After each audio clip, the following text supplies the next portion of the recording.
রাজনীতি বলতে আসলে আমরা কি বুঝি? রাজনীতি মিন্স যদি আমি হাসিনার দিকে তাকায় তাকায় রাজনীতির সংজ্ঞা শিখি তাহলে তো এটা রাজনীতি না। রাজনীতি মানে যদি আমি তারেক রহমান লন্ডনে বসে আছে ওনার দিকে তাকায় তাকায় রাজনীতির সংজ্ঞা লিখতে থাকি তাহলে তো সেটা রাজনীতি না। রাজনীতির সংজ্ঞা মানে হচ্ছে আমাদের সাদ্দাম ভাই, ইনান ভাই, ওনারা বিগত সময় ঢাকা বিশ্ববিদ্যালয়ে বসে বসে যা করছে, তো সেটা নিয়ে যদি আমি রাজনীতির থিসিস লেখা শুরু করি এটা তো রাজনীতি না। এখন রাজনীতি মিন্স কোনটা? রাজনীতি মিন্স হচ্ছে ছাত্রদের কল্যাণে কাজ করা, শিক্ষার্থী বান্ধব কাজ করা। আপনি দেখুন ছাত্র রাজনীতির বৈশ্বিক যে মডেল সেটা হচ্ছে কি, সেখানে তারা শিক্ষার্থী রিলেটেড কাজ করবে, তারা স্টাডি সার্কেল, বিভিন্ন পাঠচক্রের আয়োজন করবে বিভিন্ন ইস্যুতে, এবং রাষ্ট্রের সমস্যাগুলোকে আইডেন্টিফাই করে সেই টপিকগুলো ধরে ধরে তারা পলিসি ডিবেট করবে। এটার নাম হলো ছাত্র রাজনীতি বা রাজনীতি। এরপর হচ্ছে দেশের বা সমস্যাগুলো কি আছে, সেই সমস্যাগুলো সমাধান কি হবে সেটা নিয়ে আলাপ আলোচনা হবে, ডিবেট হবে, সেটা নিয়ে পলিসি পেপার রেডি হবে। এটার নাম হলো রাজনীতি। এরপর হচ্ছে আপনার শিক্ষার্থীদের অধিকার রয়েছে, রাইটস রয়েছে, সেগুলো উত্থাপন করে সেগুলো আদায় করা, এটা হলো ছাত্র রাজনীতি। এখন ভাইয়ের পিছনে দৌড়াইতে দৌড়াইতে যদি মানে জীবন শেষ হয়ে যায় এটা তো রাজনীতি না। ভাই পলিটিক্স, এরপর guest room culture, ragging culture, এর নাম হলো একটা রাজনীতি। ঠিক করেছি। আর বাংলাদেশের প্রেক্ষাপটে তো একটু আগে আমি বললামই, রাজনীতি মানে হচ্ছে কি, আপনি ভোটের সময় এসে সবাইকে কি করবেন? টাকা দিবেন। কি করবেন? ভোটের সময় এসে কি করবেন? টাকা দিবেন। কার টাকা দিবেন?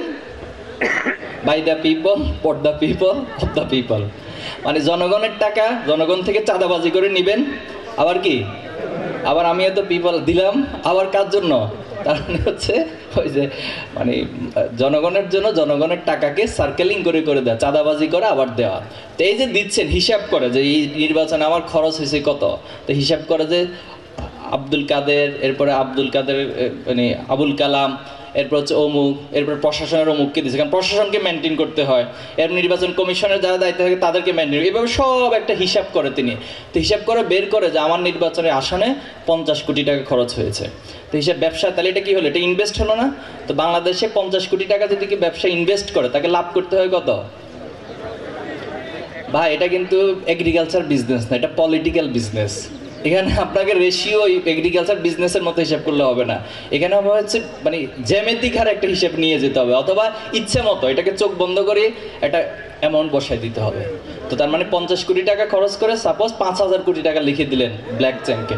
এখন এই 5000 কোটি টাকা কিভাবে আদায় করতে হবে? যে টেম্পো স্ট্যান্ড একটা আছে, এরপরে হচ্ছে আপনার বাস স্ট্যান্ড আছে, ঠিক আছে? বাট এটা হলো বাস্তবতা।